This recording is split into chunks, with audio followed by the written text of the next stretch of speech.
أعوذ بالله من الشيطان الرجيم بسم الله الرحمن الرحيم لكن الرسول والذين آمنوا معه جاهدوا بأموالهم وأنفسهم وأولئك لهم الخيرات وأولئك هم المفلحون أعد الله لهم جنات تجري من تحتها الأنهار خالدين فيها ذلك الفوز العظیم۔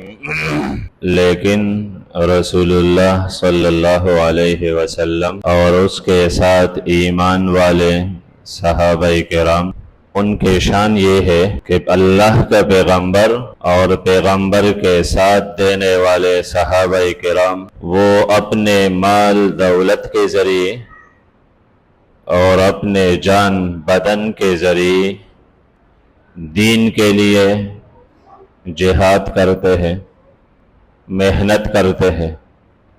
ان کا مال، ان کا بدن اللہ تعالیٰ کی دین کے بلندی کے لیے ہر وقت مشغول ہے، مصروف ہے، اور قیامت تک جس کا بھی یہ حال ہو کہ وہ اپنے مال دولت کے ذریعے، اپنے بدن کے ذریعے اللہ تعالیٰ کے دین میں مصروف رہے، اولئک لہم الخیرات، ایسے لوگوں کے لیے بہت بہترین بدلے ہے اللہ تعالیٰ کے ہاں، اور حقیقت میں کامیاب لوگ، منزل تک پہنچنے والے لوگ یہی ہے۔ ان کے لیے بہترین بدلہ ہے۔ وہ بدلہ کیا ہے؟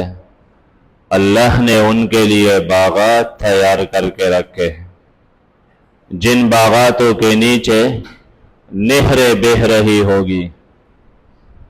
حقیقت میں یہی عظیم کامیابی ہے۔ آیات سے پتہ چلا کہ جنت جانے کے لیے رسول اللہ اور صحابہ کرام کے نقش قدم پہ چلنا ضروری ہے۔ رسول اللہ کے لیے اور رسول کے اصحاب کے لیے خیرات، بہترین وعدے اور جنت کے وعدے ہیں۔ آیات سے یہ بھی پتہ چلا صحابہ کرام کا کتنا بڑا شان ہے۔ اللہ نے اپنے رسول کے ساتھ اور رسول کے لیے جو کچھ دے گا جنت، تو اس ذکر میں اللہ نے اپنے رسول کے اصحاب کا بھی ذکر کیا کہ ان کے لیے بھی وہ نعمتیں۔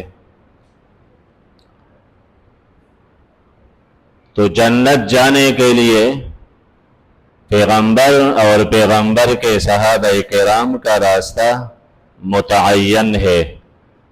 اس راستے کے سوا جتنے راستے ہیں تو وہ جنت کے نام پر ہے، جنت کے طرف نہیں۔ ان پر دین کا لیبل لوگوں نے لگایا، وہ دین کے راستے نہیں ہے۔ دین کا راستہ ایک ہی ہے، ھذا صراطی مستقیم، جو اللہ کے رسول اور صحابہ کرام کا راستہ ہے۔ صرف یہ آیات نہیں، ایسے قرآن میں سینکڑوں آیتیں ہیں جن سے صاف پتہ چلتا ہے کہ جنت جانے کے لیے پیغمبر علیہ السلام اور صحابہ کرام کا راستہ متعین ہے۔ حدیث پاک میں ہے، ترمذی میں روایت ہے، مشکات میں بھی یہ حدیث ہے، عبداللہ ابن عمرو بن العاص رضی اللہ تعالی عنہ سے روایت ہے۔ فرماتے ہیں آپ صلی اللہ علیہ وسلم نے ارشاد فرمایا، لَيَأْتِيَنَّ عَلَىٰ أُمَّتِي كَمَا أَتَىٰ عَلَىٰ بَنِي اسرائیل، میرے امت پر وہ حالات آئیں گے جو حالات بنی اسرائیل پر تھے۔ جو کچھ ان کے ساتھ ہوا، ان کے کتاب کے ساتھ ہوا، اور جو رسوائی، ذلت، کمزوری، دین سے دوری، جو کچھ معاملات جو دور ان پر آیا تھا وہ دور میرے امت پر بھی آئے گا۔ اور پھر آپ علیہ السلام نے فرمایا حذو النعل بالنعل، جس طرح ایک جوتا دوسرے جوتے کے ساتھ بالکل برابر ہوتا ہے، نمبر بھی ایک ہوتا ہے، ڈیزائن بھی ایک ہوتا ہے، طول عرض بھی ایک ہوتا ہے، ساخت بھی ایک ہوتا ہے، بنانے والا بھی ایک ہوتا ہے، دو جوتے جو ایک بندے کا ہے وہ بالکل برابر ہوتے ہیں، تو اسی طرح تم بھی بنی اسرائیل کے بالکل برابر ہو جاؤ گے۔ یہاں تک آپ علیہ السلام نے فرمایا، حدیث میں ہے، یہاں تک حتی ان منہم لو اتا امہ علانیہ لکان فی امتی من یصنع ذلک، تاان کہ بنی اسرائیل میں اگر کسی بدبخت نے سب کے سامنے ماں سے بدکاری کی تو میرے امت میں بھی ایسا بدبخت پیدا ہوگا اور وہ بھی یہاں تک جرائم کرے گا۔ اس امت سے مراد علماء کرام فرماتے ہیں کافر نہیں ہے، یعنی یورپ میں کافر بستے ہیں وہ اس طرح کریں گے، وہ مراد نہیں۔ ایسے کافر تو آپ علیہ السلام کے دور میں بھی بڑے بڑے جرائم کرتے تھے، مراد اس سے مسلمان ہے، امت اجابت مراد ہے، جنہوں نے کلمہ پڑھا ہے، یعنی میرے کلمہ گو، میرے نبوت کے اقرار کرنے والے، اللہ کے توحید ماننے والے بھی ایسے گریں گے عمل کے روح سے، اور دنیا میں اتنا مس ہوں گے کہ کلمہ اور یہ سب کچھ صرف زبان کے حد تک برائے نام ہوگا، ان کے دل میں ایمان کا کوئی حصہ نہیں ہوگا، تاہم کہ وہ اتنا بڑا جرم کرے گا جو بنی اسرائیل کر چکے۔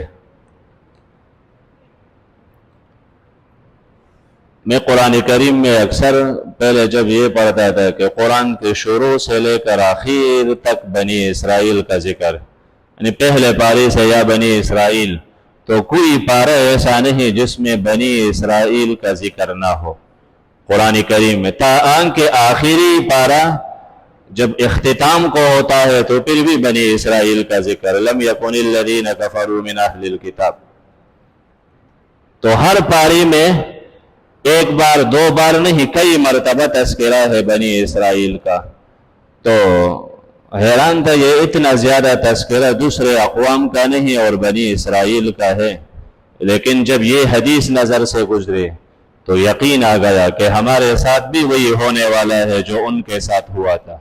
اس لیے قرآن بار بار تنبیہ کرتا ہے کہ بنی اسرائیل کے ساتھ جو کچھ ہوا وہ سمجھو، وہ ذلت کے شکار ہو گئے، پھر غضب کا مہر ان پر لگا۔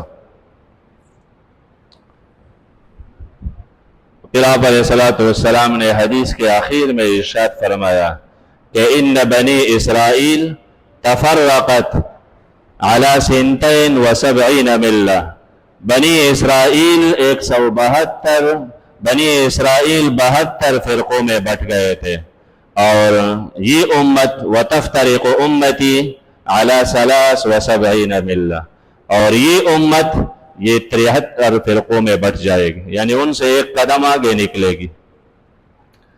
فرقی سے کیا ہوتا ہے؟ حسد پیدا ہوتا ہے، بغض، یہ چیزیں پھر خود بخود پیدا ہو جاتی ہیں۔ جب فرقی بننا شروع ہو جائے تو پھر بغض، حسد نہ لگی، ایک دوسرے کے بے حسی، کسی کے غم پہ کوئی غمزدہ نہ ہونا، یہ سب چیزیں خود بخود پیدا ہو جاتی۔ تو آخر میں آپ صلی اللہ علیہ وسلم نے فرمایا کہ جب 73 فرقے بن جائے، کلہم فی النار الا واحدہ، صرف ایک فرقہ جنتی اور باقی میرے امت کے یہ 72 فرقے دوزخ میں رہیں گے، یہ دوزخ میں ہوں گے۔ تو سوال ہوا یا رسول اللہ وہ فرقہ کون سا ہے جو ناجیہ فرقہ ہے، جس کے لیے جنت کا فیصلہ ہے؟ فرمایا آپ صلی اللہ علیہ وسلم نے ما انا علیہ و اصحابی، جس پر میں اور میرے صحابہ کرام تھے، لیکن الرسول والذین آمنوا معہ، اللہ کے رسول اور صحابہ کرام جس راستے پر ہے وہ جنتی ہے، اس راستے پہ چلنے والا بھی جنتی ہے۔ اور اسی سے اہل سنت والجماعت نام ہے۔ ما انا علی یعنی میرے سنت پہ چلنے والے، و اصحابی یعنی صحابہ کرام کے جماعت کے قدردان لوگ۔ تو اہل سنت والجماعت یہی لوگ ہیں جو صحابہ کرام کو دیکھ کے چلتے ہیں۔ مفسرین کرام فرماتے ہیں اہل سنت والجماعت کون ہے؟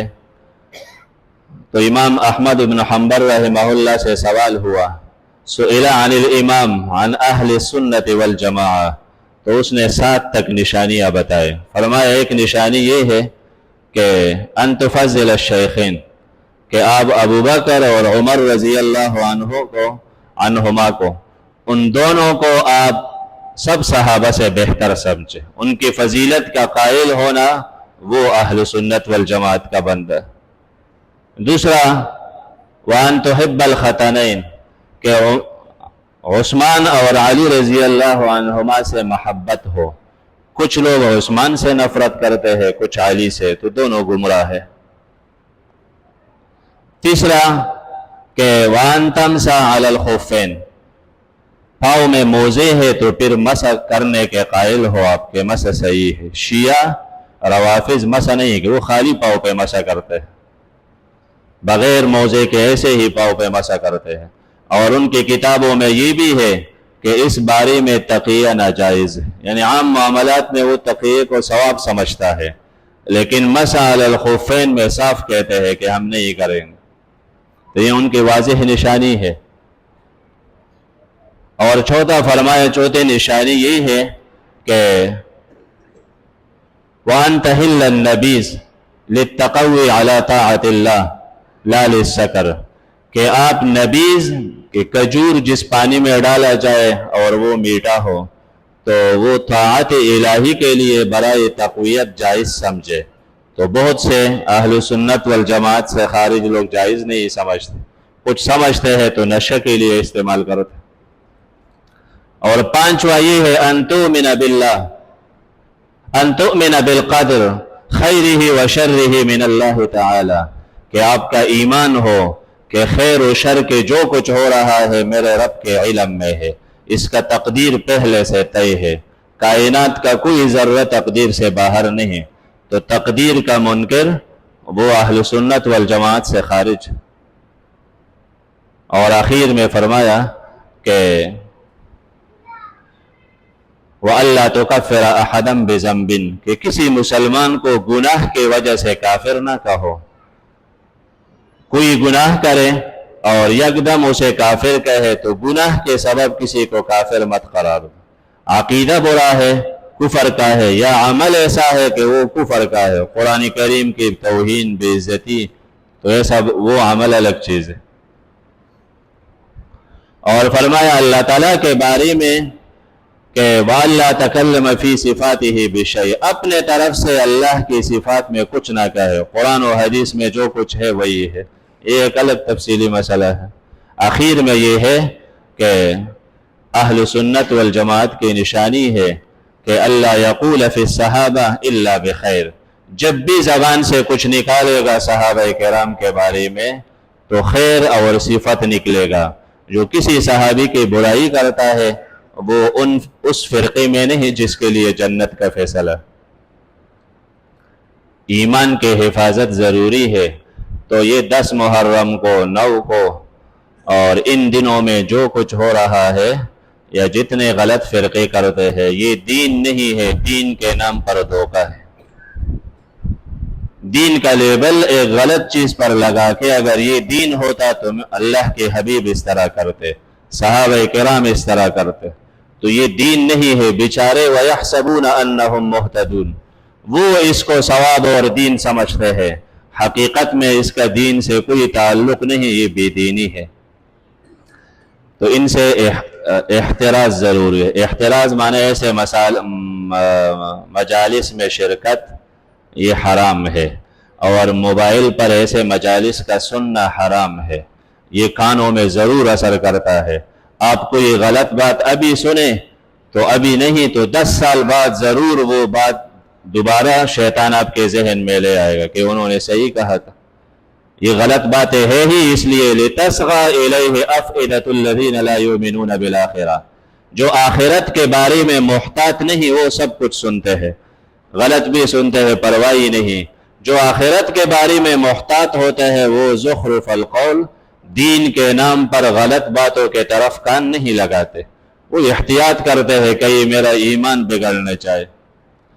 آپ کسی فلم کو ابھی دیکھیں اور 50 سال بعد جب آپ نماز کے لیے کھڑے ہوں گے وہ نقش ذہن میں آئے گا، یہ شیطانی اثر ہوتا ہے۔ کوئی بھی برائی آپ ابھی دیکھیں 10 سال بعد اس کا اثر ضرور آپ کے دماغ میں ہوگا، اور آپ موبائل سے اٹھ کے نماز کے لیے آئے تو پھر نماز میں کیا کچھ نقشے نہیں ہوں گے۔ تو یہ حرام ہے۔ موبائل پر بھی ایسے مجالس کا سننا، غلط باتیں سننا، غلط مجالس، غلط نام برائے نام علماء علامے یا ان کے غلط باتیں دین کے نام پر جتنے ہیں ان میں شرکت بھی حرام ہے، ان کا سننا بھی حرام ہے، بلکہ اس احتراز کے دعوت دینا ہر ایک کی ذمہ داری ہے، اپنے بچوں کو، اپنے اہل و عیال کے حفاظت اور ان کو دین کے تلقین، یہ ہر بڑے کا فریضہ ہے۔ اللہ ہمارا حامی اور ناصر۔